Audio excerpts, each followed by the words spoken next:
Gotta love it. Well, I have 12:04, Charlie. If you want to get going, you can open us up. It looks like we have 10 people on at the moment. Hopefully a few more will join us soon. I hope more will join us soon. My name's Charlie Bagwin. If we haven't met, you're president of the KAGC this year. And it's hard to really go on and Zoom like this because I'm so used to getting together in person at the library or wherever it may be. And I miss doing that. And I know other people do too. One thing I want to mention now you can think about, and at the end I'll mention it again too. Come first of the year, we're going to be looking at putting together a board for 2021. And fingers crossed will be a much more productive year than just doing some Zoom things. But we miss those fall conferences and the awards and such as that. But we want to get back to that, but COVID has kept us from it. So be thinking if you would like to participate in KAGC a little bit more than just joining on Zoom meetings, and how you might be able to help us get through this social distance thing. It's odd, but would love to have some new faces and some new ideas. So with that, I'm looking forward to today's lunchtime speaker, and David, you have his bio. You're muted, David. Welcome, Charlie. Thank you, Charlie. Welcome, everyone. So this month we welcome Mario Anderson. He has been an anchor reporter for Spectrum News since November of 2017. Mario is also the host of In Focus Kentucky, a 30-minute public affairs talk show on Spectrum News Kentucky. Every Sunday at 10 a.m. and 3 p.m., Mario invites experts from around the Commonwealth to discuss a wide range of issues impacting Kentuckians. Mario's previous stops as a general assignment reporter have been at the local CBS and ABC television affiliates in Lexington. His professional background also includes working locally for Zippy, Cumulus Broadcasting, and the Lexington Legends minor league baseball team in a variety of content creation, marketing, promotions, media, community relations, and social media management roles. Mario was born and raised in the Bluegrass State and is proud to be an Eastern Kentucky University Colonel. He is also proud dad to his daughter Skylar and husband to Lindsay. So I'd like everybody to welcome Mario. Well, good afternoon, everybody. Thanks for making time to be with us today. As you heard, I work with Spectrum News 1. We are a cable television program that is, 24-hour news outlet that is on cable, and it's considered a added value for current Spectrum cable video subscribers. Out of the 120 counties throughout the Bluegrass State, Spectrum cable is available, and services are available to over 100 plus of those counties.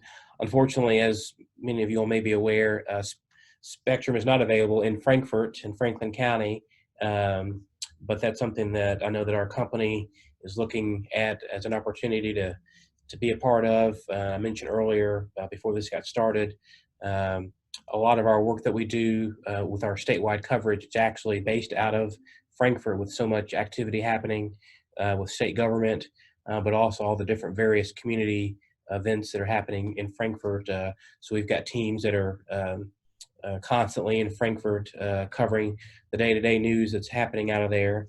And for people that may not be aware, Spectrum News 1, it launched in October of 2018. Previously, the company before Spectrum was Time Warner Cable, and many people who are from the area may be familiar that before we were Spectrum News 1, we were known as CN2, Commonwealth Network 2, and that particular brand was around for about 9 years or so before we launched to this new Spectrum News brand. And we're part of a national news operation. We've got several Spectrum News newsrooms across the country. So we've got Spectrum TV markets in New York, LA, California, Florida, North Carolina, Ohio, Wisconsin, and obviously Kentucky. So the Spectrum News brand has been around for about, I think this is going on the third year. But then the different variations, the different states have just recently launched the actual news broadcast. And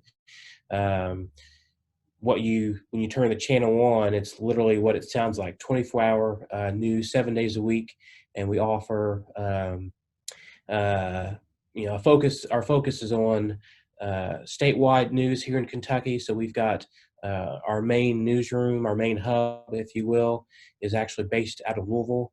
And that's where we have, my managers. We've got the traditional newsroom operation, news directors, executive producers, videographers, reporters.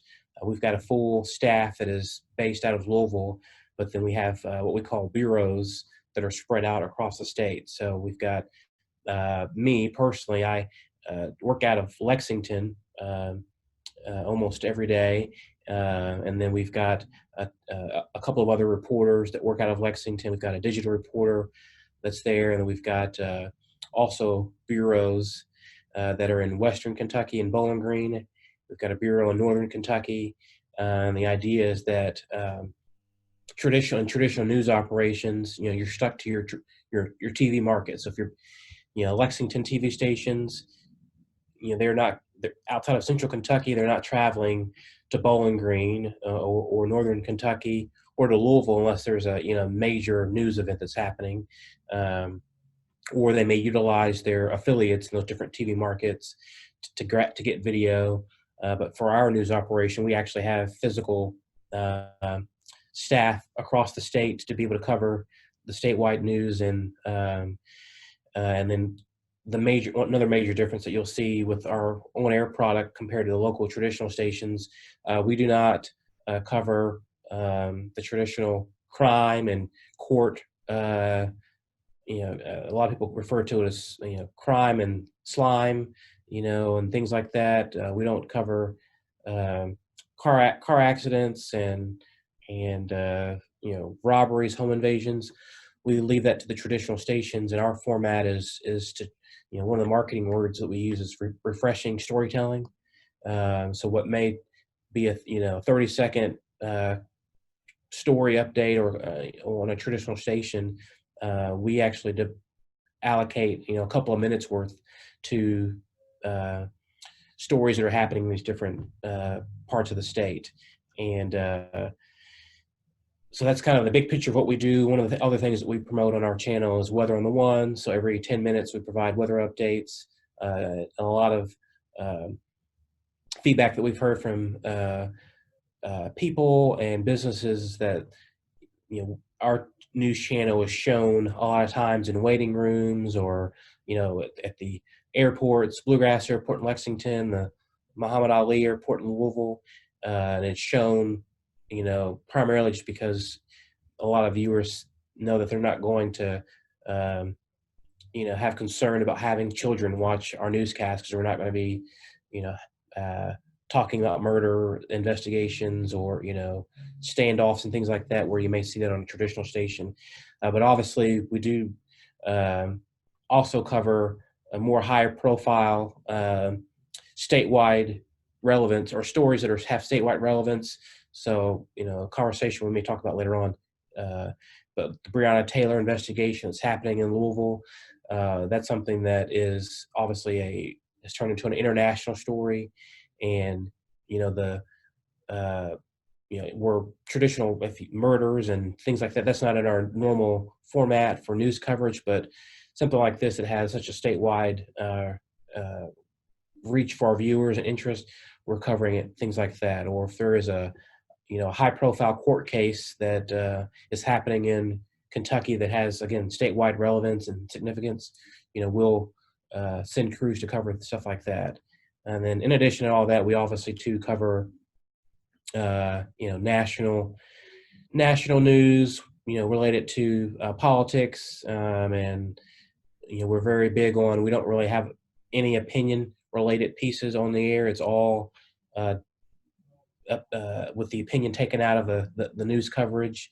And if we are covering a topic that is, sensitive or has, a lot of interest, we try to have a balanced, both sides of the story represented.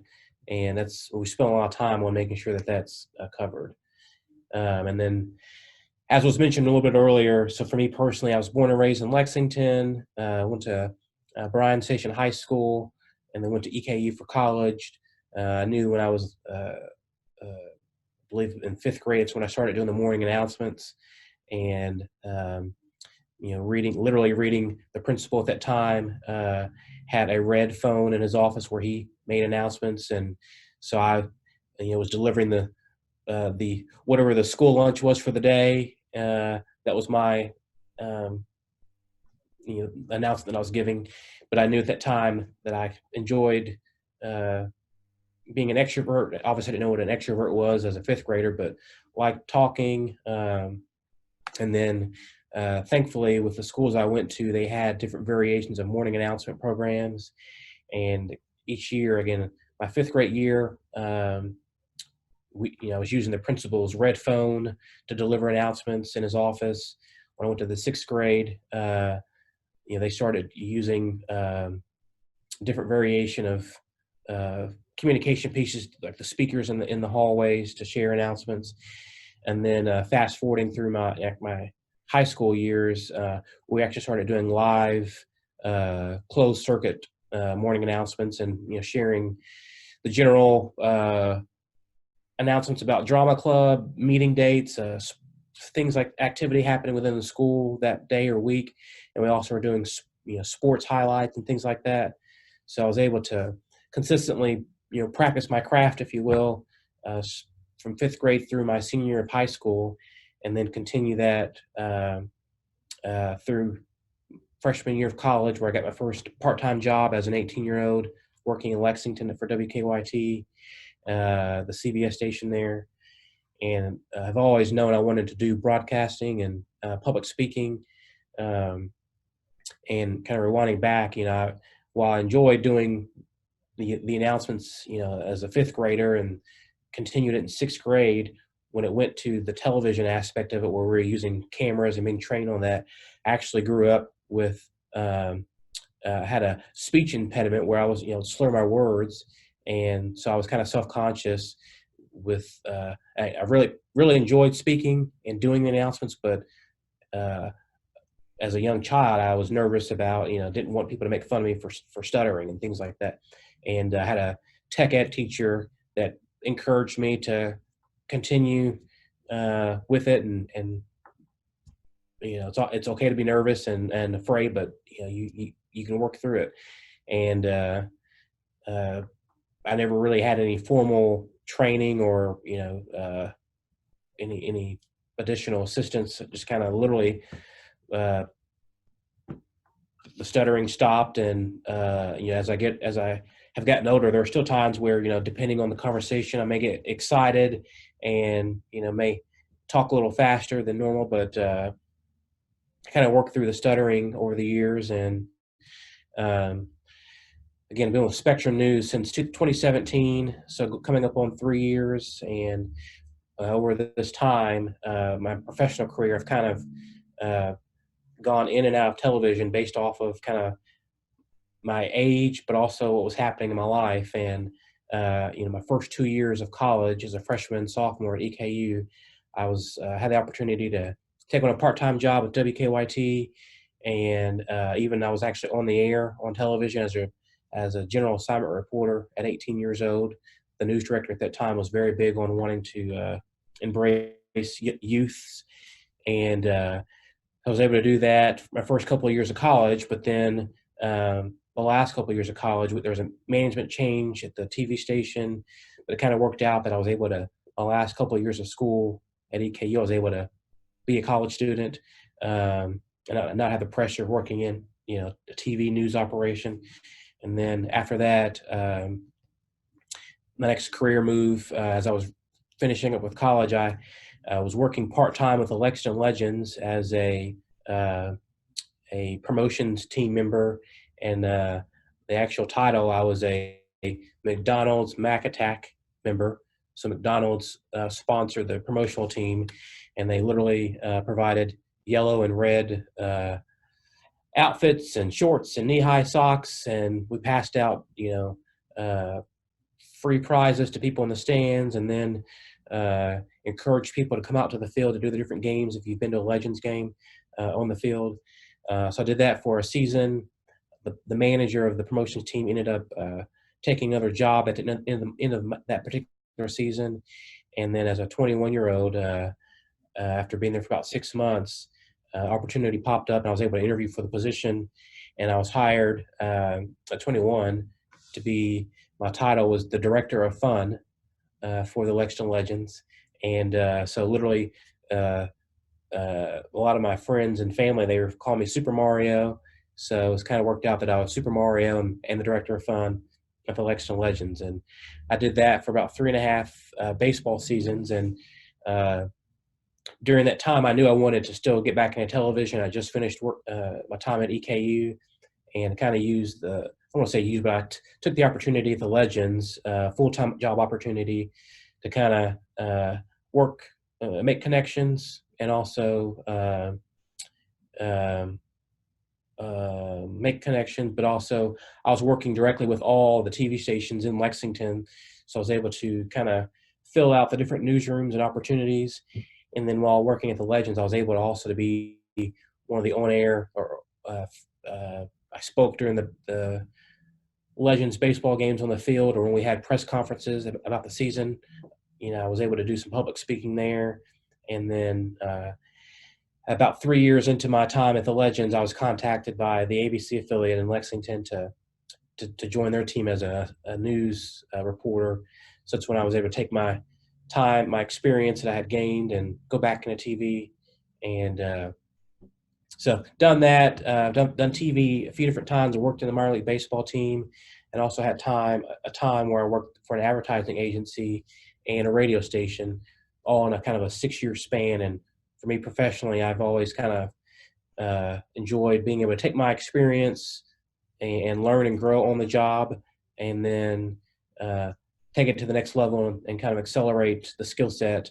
And now that I've gotten older, I've always been career savvy and wanting to take what I learn and take it to the next level. And I've been able to be blessed to have people reach out to me about different opportunities that have kind of helped steer me to the next career, or career goals and skill set. But now at home, my wife is very adamant that, Mario, you've enjoyed your time, growing your different positions, but now you need to stay locked in and work where you're working, and that's the end of that. So so that works for me for now, at least. But yeah, that's kind of the big picture of my career. And through the years, I've been able to work with different community partners and organizations and agencies. And luckily, as many people are aware, in the state of Kentucky, there's a lot of different. Everyone knows everyone. There's one degree of separation typically, it seems like. So throughout the different jobs I've had through the years, I've been able to work with them in different capacities and network and connect people together. So for the show that I host on our Spectrum News channel, so I anchor the news throughout the week at various times. I cover stories each week as a reporter. And then I also host a show, public affairs program, where we every week there's a different topic we focus on. So a couple of weeks ago, we interviewed the governor, and that was all about COVID-19 and its impact on the Commonwealth 6 months later. So that's kind of wide-ranging. This past week, the show, we interviewed the new education commissioner for Kentucky to talk about priorities and visions he had for public education in the Bluegrass State. Also within that show, we had a state senator who is the education chairman to talk about the state government perspective on that topic. And then this morning, I did an interview with, we were working on a show about COVID-19's impact on the horse racing industry, and did an interview with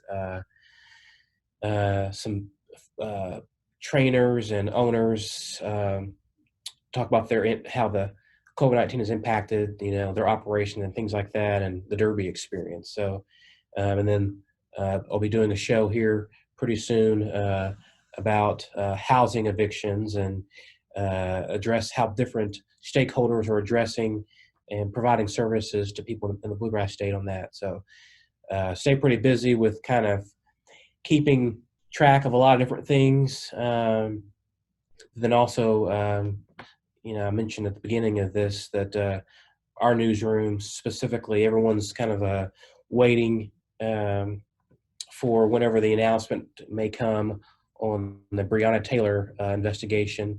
So, as a newsroom, we've got several different contingency plans depending on what time of the day, who's going where, different reaction piece elements that come out of that particular announcement.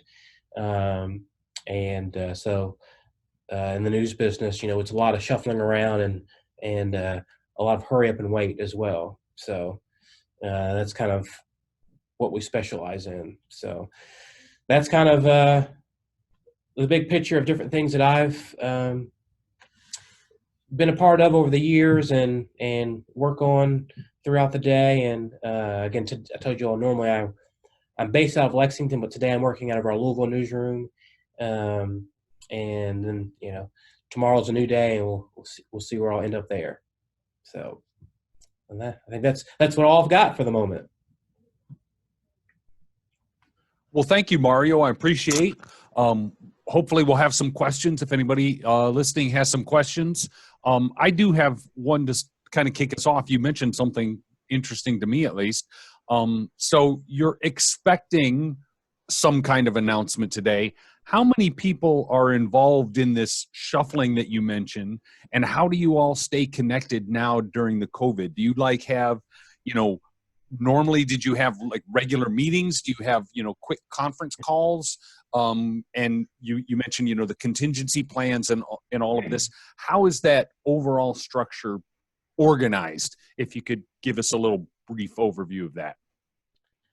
So pre-COVID, our newsroom was a traditional office setting or newsroom setting where we had, out of our Louisville office, we had, about 20 or so plus people working in the physical newsroom. Once COVID came, obviously it was just like every other business and industry, that full-time staff and part-time staff was, no one lost any jobs at all, but we were all basically shifted to skeleton crews and limited the staff to, again, on a normal day, maybe 20 people in and out of the newsroom, 30 at its max. Well, it was down to, I think, 7 or 8 at a time, and that's still a high number. But our newsroom was basically shifted into, this is, again, March, April, May, shifted into 4 different teams. And we were all basically working 4 10-hour day shifts. And then again, fast forwarding to current day. So everyone's back to their normal shifts, but everyone is working remotely. So we, again, in our newsroom, we have, our producers who are here, they work out of our newsroom. We've got our managers that are here, but they're on varying shifts. But then outside of the anchors who are here throughout the day, most of our staff, the reporters, they are actually working remotely. So they don't come into the newsroom other than if they may need to pick up some additional gear or swap out vehicles. But we are utilizing WebEx as our primary source for video virtual platforms for our morning meetings. And then we also, there's the chat option via WebEx that we use for today. Everyone who has information or instant details about, again, the Breonna Taylor investigation and updates they're getting, that's all being sent through our WebEx chat. Our staffing assignments are through that. We also obviously have an internal email distribution list that we use to share, press releases and things like that. But every morning, we use WebEx as our morning meeting. And again, the only people that are in the physical newsroom are managers and producers, and then a couple of anchors. And the rest of the staff who are across the state, they're using the virtual platform. And then for me, I mentioned how I do the hosting of the In Focus program. So that is a guest-driven show. Every week there's a different guest on the program. Up in pre-COVID, all guests were typically in person in the studio, or we'd go out and do a few interviews on site. But our company policy at the current time is we're not allowing guest visitors into our building. So all the interviews that we're doing for these shows are virtual, 100% virtual. So we're utilizing Skype, we're utilizing Zoom for the virtual interviews, and then we also use WebEx as well. But as for the staffing purposes, it's all utilizing every virtual outlet that we can. And thankfully with technology, things are very quick with getting disseminating the information out there. But yeah, it's limiting the idea. Again, it's just like everyone's being recommended to limit your contacts. So, that's the goal kind of here internally with the company, is that we're, and we've all, as most people have embraced, sometimes you do a lot more work from home, or your productivity is increased from home. And despite, I would say 70% of our staff working from home, there's obviously a few growing pains with technology along the way, but everybody else, we're still being able to, more people, in my opinion, actually are more available for interviews because it's virtual versus having to arrange driving 20 miles or meeting here, meeting there. I've done a couple interviews where people were literally, doing the interview from their car. They had just parked somewhere and it was quick. It's instant. You get that link just like this meeting. Get the link, press a couple of buttons, and you're there. And that's kind of the long answer to your question. So Mario, can you hear me? I can hear you. Yes. Yes. So would you say, and forgive me, I'm in Frankfurt and we don't get it here.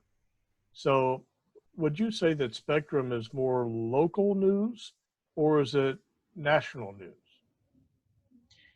It's a mixture of both. I'd say it's the idea is for it to be more local, statewide Kentucky news. And so we've got, so for example, in our news, if we're talking about everything to do about COVID-19. So when it comes to schools reopening, and superintendents and school boards release their plans, we're not focusing on all 120 counties, but some of the more high profile ones. But then if there's a school district that decided to move forward with in-person learning, and they were in Eastern Kentucky, and they were one of the very first ones, we're covering that. Or if there are, pre-COVID, if there's a big festival happening in Frankfurt, or even a smaller one, if we get contacted by somebody that says, hey, yeah, we're going to be having a music festival, or there's a charity walk that's happening, we will be covering that story, if it fit into the news of the day. But then again, just like if you're watching the national news or traditional station where they talk about an explosion in California, we're going to cover that story. Or we have, so we partner with CNN. That's what our national news outlet that we company works with. So even though we're locally based, if we need to have video from anywhere in the country or the world, we have access to be able to use CNN's video as our news partner. That's sweet. Before, if there are more questions, I want to hear them. But Tom, Amanda, Rick's iPhone, Lisa, Ellen, Emily, Morgan, Whit, please don't leave. I want to talk to you when we're all done here about a couple of things. So if you're thinking about leaving. Be patient, please. I want to ask one other question. How are you able to compare, given that you're not, I want to say, necessarily a market like Louisville, Lexington, Paducah, Bowling Green? How do you compare your ratings, your viewership to the stations in any given market? How do you frame it? So we've got internal data that shows that we have specifically video subscribers, so cable customers across the entire state. We have over 500,000 plus individual cable subscribers. So again, that's households, but also businesses. I mentioned earlier, the Bluegrass Airport in Lexington, the Louisville Muhammad Ali Airport. So those are individual cable subscribers. But then, separately of that, there's the internet services, there's phone, things like that. They have their own individuals subscribers to that service. And then you throw in also that we offer mobile, cable, and internet services. So when we have a full-blown advertising sales department that's locally based as well, that they go out and sell advertisements to local businesses, and they promote the fact that because there are several businesses, as we all know, that are not, their services are more than just one TV market. And so there are a lot of deals that they are able to craft that gives people the option that, your business may be in Lexington, but you're wanting to drive in business from the Louisville market, or vice versa, or added value. You may be, a tourist location that is relevant. Like, so on our, we have a lot of commercials that run on our air from the Kentucky tourism, and obviously, they're trying to hit the entire state, and 500,000 plus cable customers, for 4.5 million people that live in the state, it seems to be attractive to advertisers. And we actually, again, we have a service that our company, they call, the term that's used internally is box top data. So for people that have our cable our news channel on, they can actually track how long that that they had our Spectrum News on, and so they have that data. It's Nielsen ratings is what is most popular, most well known for documenting ratings and things like that. But we can actually internally we do track numbers that shows our average viewership compared to the specific stations in Lexington, specific stations in Louisville, and for being about 2.5 years in, we're right in the middle of the pack, and that may answer your question. Let me jump in here, Mario. Tom Musgrave is on, and I think he started touching on it, but I want to ask his question. He asked, does Spectrum News subscribe to AP or other news services? Yeah, so we're a partner with the Associated Press, and also CNN is our television partner that our network that we work with.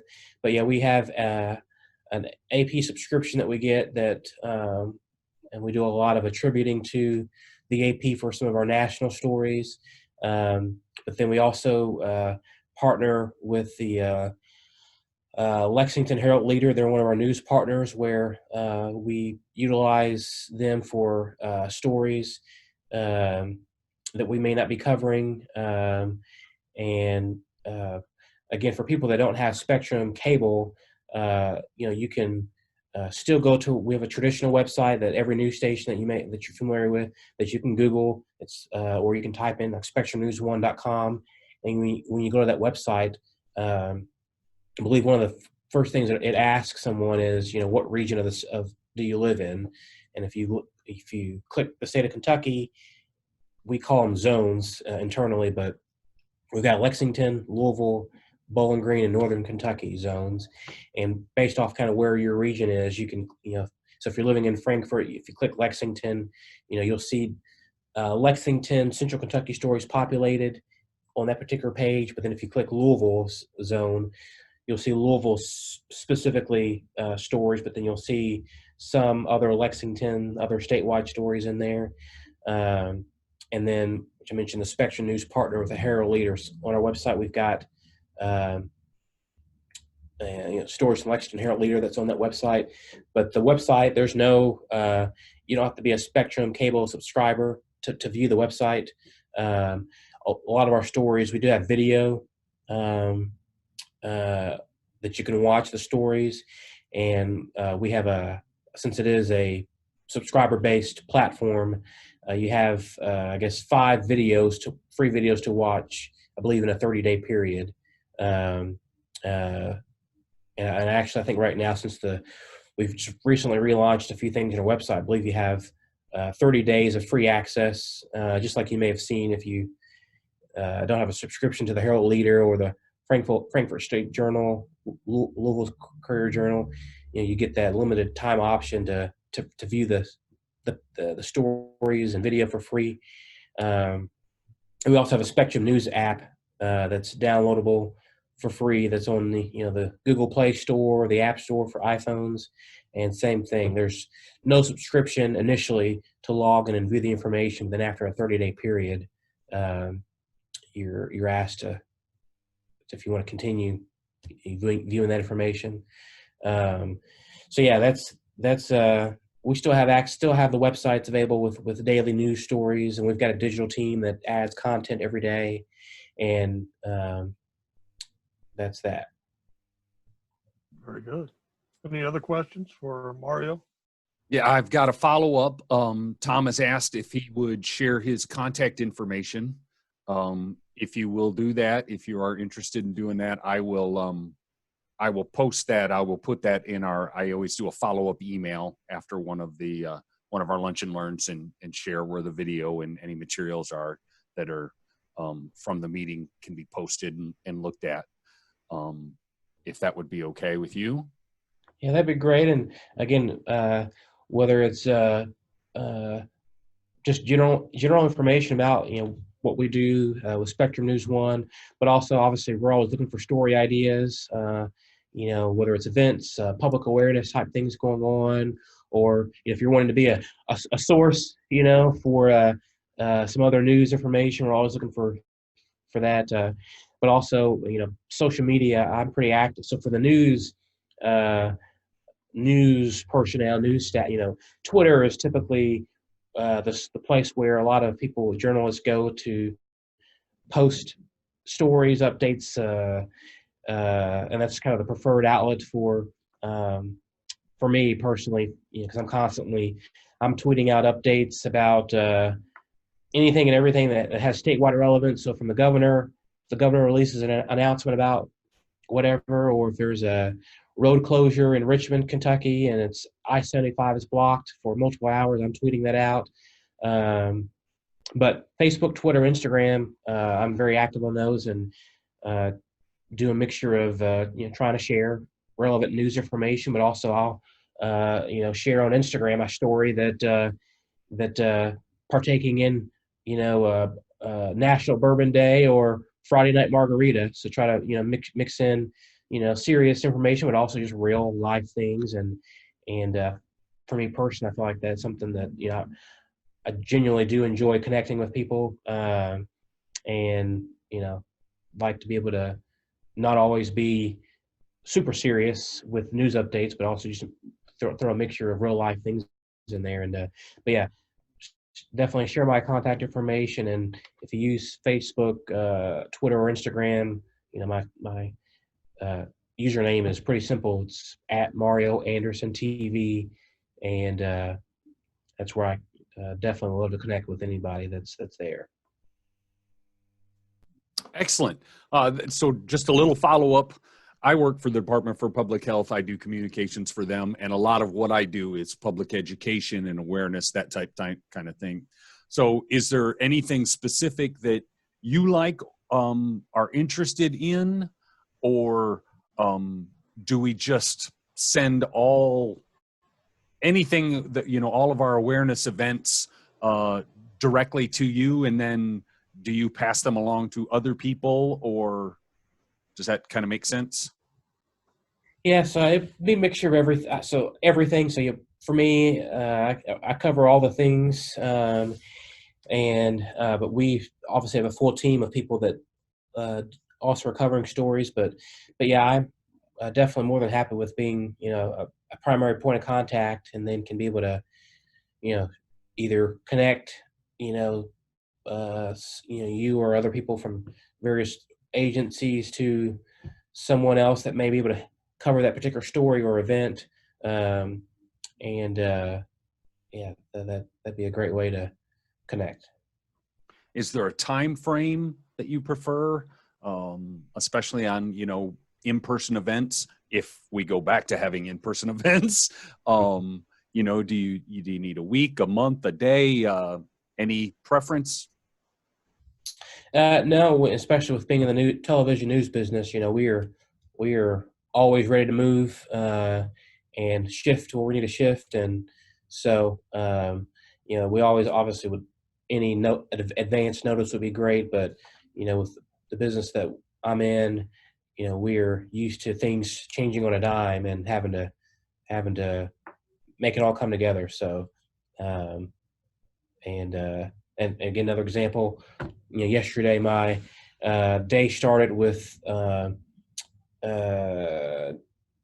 in Lexington there was a COVID-19 testing site that had some vandalism done to exterior side of the building, and while I was there, working that story, I was asked to go to a protest that was happening in Lexington, and that wasn't on the radar at all for the day, but that popped up, and I was there shortly after. So that's kind of, again, that's just how the news business is, and for our company, we have people working 7 days a week, or our newsroom is open 7 days a week, 24 hours a day. So we always have people on staff, even overnight, depending on what the stories are to cover different things.